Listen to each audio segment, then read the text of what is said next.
AP రాజకీయాలు హీటెక్కిన వేళ మరో కొత్త సర్వే బయటకు వచ్చింది. ఏబీపీసీ ఓటర్ సర్వేగా వచ్చిన దాంట్లో చూస్తే సంచలన విషయాలే కనిపిస్తున్నాయి. ఏపీలో అధికారం చేపట్టబోయే టీడీపీ కూటమి అని స్పష్టంగా ఈ సర్వే చెప్పేసింది.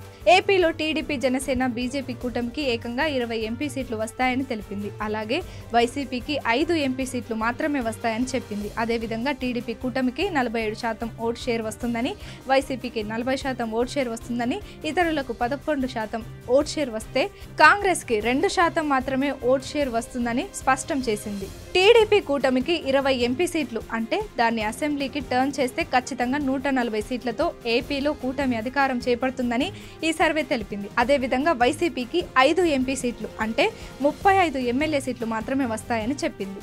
ఇక తెలంగాణలో చూసుకుంటే కాంగ్రెస్ పార్టీకి 10 ఎంపీ సీట్లు వస్తాయని చెప్పింది. అదేవిధంగా కాంగ్రెస్ కి 42% ఓటు షేర్ దక్కుతుందని స్పష్టం చేసింది.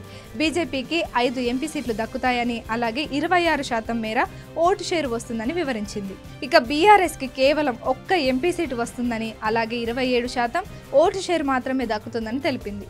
అలాగే మజ్లిస్ పార్టీకి 2% ఓట్ షేర్తో 1 ఎంపీ సీటు దక్కుతుందని చెప్పింది. దీనిని బట్టి చూస్తే కాంగ్రెస్ హవా మరోమారు తెలంగాణలో కొనసాగుతుందని అంటున్నారు. అలాగే బీఆర్ఎస్ పరిస్థితి మరింత దారుణంగా పడిపోతుందని సర్వేలో తేలింది. 2019 ఎన్నికల్లో తెలంగాణలో కేవలం 4 ఎంపీ సీట్లు తెచ్చుకున్న బీజేపీకి ఈసారి అదనంగా మరో ఎంపీ సీటు దక్కుతుందని తెలుస్తోంది.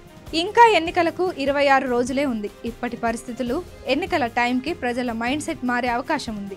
అప్పటి పరిస్థితులు, పోల్ మేనేజ్మెంట్ పై అభ్యర్థుల భవితవ్యం ఆధారపడనుంది.